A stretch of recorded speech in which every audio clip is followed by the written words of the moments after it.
good to be back out here. It's good to have the players back in the building. Yesterday we gave them the day off.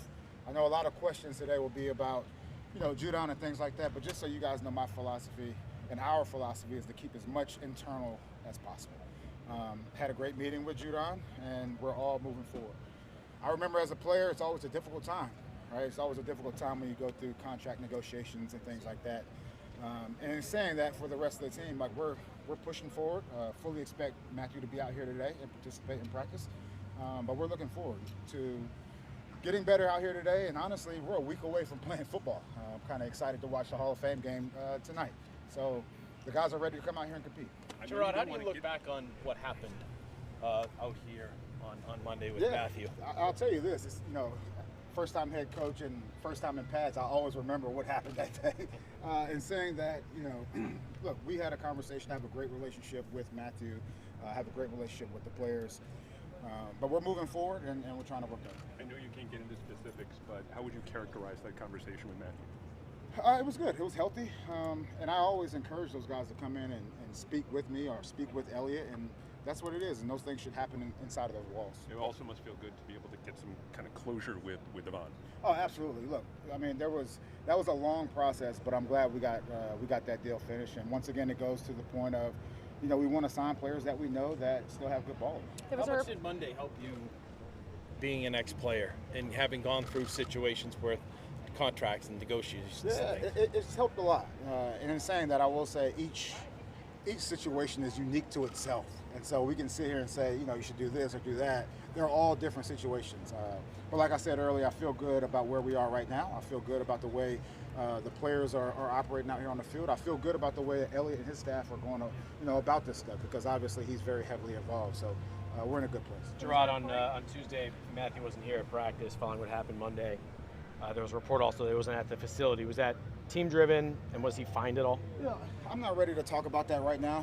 What I will say is we gave the guys a day off yesterday to come out here today and be energized. And once again, we fully expect every player to come out here and participate and get better.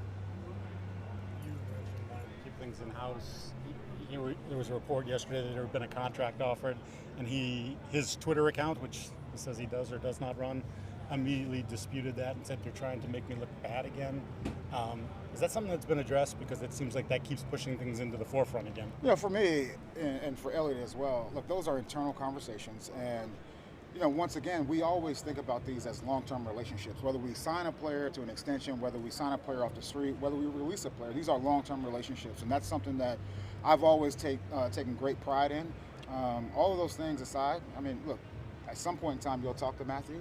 But right now, we just want to keep that in-house from our perspective. What about with Godchaux? What went into the team's decision to give him a new contract? Well, the thing about Godchaux, he's a huge piece of what we do.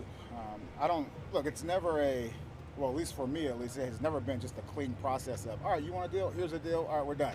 And so this was a little bit more extensive, but I'm happy to have him here. I'm happy to have Devon here happy, right, and ready to go. So it's good. Did the way he's carried himself in training camp have to do it all with getting that deal done where he's out here participating every day, even though he's unhappy with that contract? Yeah, that is our philosophy. And once again, this isn't unique to the New England Patriots as far as guys wanting a new contract. But he handled it like a professional in the classroom and out here on the field. He was out here in full pads, participating in everything. And that definitely helps. I know it's not exactly a one-for-one exchange, but did Christian's situation play into maybe a sense of urgency when it came to getting the bounce? Honestly, those are two different type of players. The one thing about having DG back, it does provide some stability up front. Now, in saying that, by committee, we'll have to try to replace the production of Christian. And honestly, just talking about Christian, I've had a couple of conversations with him. He's in good spirits. It's one of those things that you really can't control, but when he's ready to go, he'll be here. Is there any anticipation that he will be ready to go this season at all, or? Honestly, I'm not sure. I'll leave that to the medical professionals. I'm really not sure. I'm just happy that he's doing better. On Jalen Polk, what have you observed from him? Yeah, so I'll tell you this. I've been a huge fan of Polk, since scouting all those other players, and he's just one of those guys. Like when he puts the pads on, he's that much better. He does the dirty work. He also can run, great routes, has great hands. He's one of those just all-around players that you want to build your team around. And I would also say he does flash some leadership ability, which I definitely appreciate. How much do you appreciate guys from your perspective that keep showing up on film every day when you go back and look at the practice film? Yeah, there are definitely guys that are showing up in really, two phases. Like, let's count special teams as well. And it's good to see those guys get better. And I told you guys this during my presser that I'm in the business of developing good men before good players. But if we want to win games, we have to have good players. And it's exciting to see guys like Ox take that step forward. Those guys are doing a good job just getting better and contributing.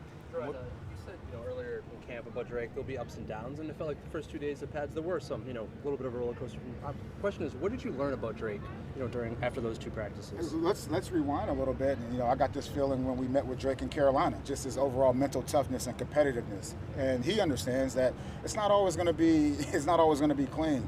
I will say this: he's handled it very well. I know that the players will enjoy working with him, and he's a competitor.